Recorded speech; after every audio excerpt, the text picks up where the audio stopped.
Whenever you feel like criticizing anyone, just remember that all the people in this world haven't had the advantages that you've had. That was what my father had told me when I was younger, and now I can't seem to get it out of my mind. It's made me a victim to a few veteran bores and a few accusations, if I may say.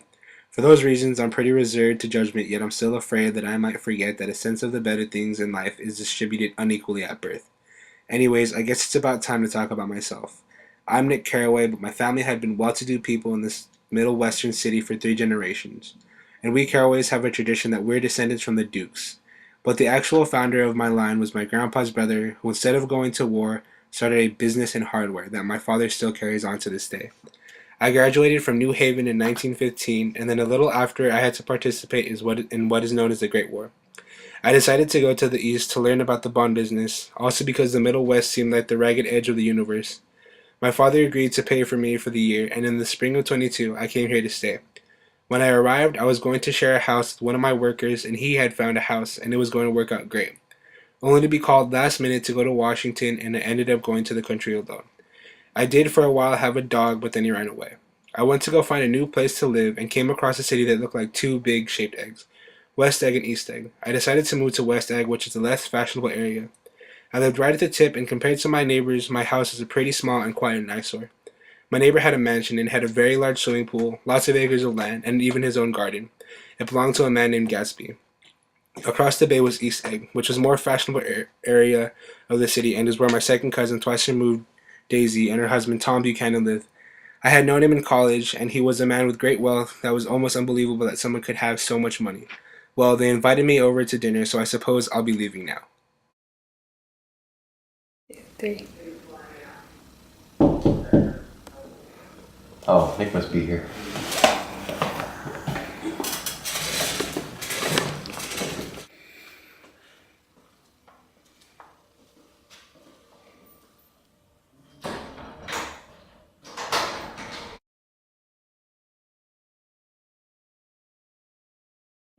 Nice place I got here, don't I? I got it from Tony Montana.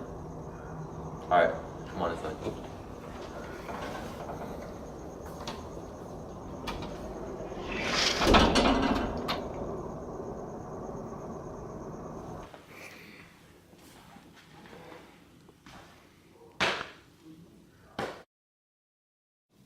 Oh, Nick, it's so good to see you. I'm paralyzed with happiness. She laughed as though she had said something funny. She murmured quite a lot. I've heard that she did that on purpose to make people lean towards her. It didn't make her any less charming, though. I listened to her as she just talked about things, with that excitement she has in her voice that men who had cared for her found difficult to forget. I told her that I had stopped in Chicago and that everyone sent their love through me. Do they miss me? Yes, the whole town is destiny. Everyone misses you. Oh, that's wonderful. What are you doing now, Nick? I work in stocks. Oh, really? Who do you work with? James Lindemood.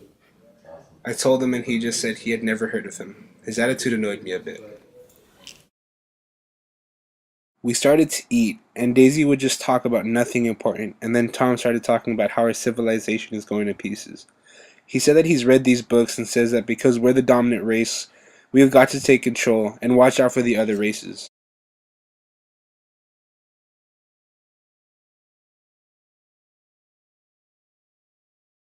After being shown a text that Tom was cheating on Daisy, the rest of dinner became kind of awkward if I do say so myself. I kind of talked to Daisy and Tom until I felt that it was getting kind of late and decided it was time for me to go.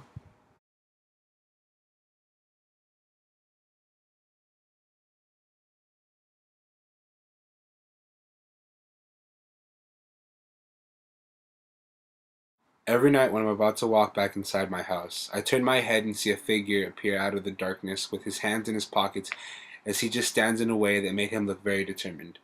Every time I want to call his name to introduce myself, something always told me he wanted to be alone. He always stretches his arms out forward as if he was trying to reach for something. I would look at where his attention seemed to be, and the only thing I could see was a green light. It never lasted long, as Gatsby would always vanish shortly after. It's been a couple weeks, and I've been here, and many things have gone on. The day after I had dinner with Tom and Daisy, I was invited to a party by Mr. Gatsby. His butler came to my house and gave me the invitation. So that night I went to his party, and it was probably the biggest party I've ever witnessed. There were hundreds of people all dressed up, loud music and people dancing everywhere. It was a very fun atmosphere. And then in the crowd of all the people, there was a man who just seemed to be observing everything and not actually participating in any of it himself. He came over to me, and as we talked, we learned that we were both in the war together. After a little more talking, I learned that he was Gatsby. I noticed that he kept saying old sport, and at the end of everything he told me that he was the host and if I needed anything to just ask. Eventually Tom and Daisy arrived, but before we could even start a conversation, Gatsby and Daisy ran off, leaving me and Tom to talk. So, who is this Gatsby anyway? Some kind of drug dealer or something? Of course not. Where did you hear that? I didn't hear it. I just sort of imagined it. Because, people that get suddenly rich are drug dealers, No, that's not like Gatsby. Shortly after, Tom and Daisy left because they weren't really enjoying themselves. And I don't think you see the places inside me that I find you. I don't know how we separate the lies here from the truth. I don't know how we... How was breakfast, old sport? It was very nice, thank you. Mr. Gatsby, it's time for us to clean the pool. No, not today. Yes, sir. I'll call you around noon. I have to go to work now. Do so, old sport. I suppose Daisy will call as well, right? I suppose. Well, goodbye now.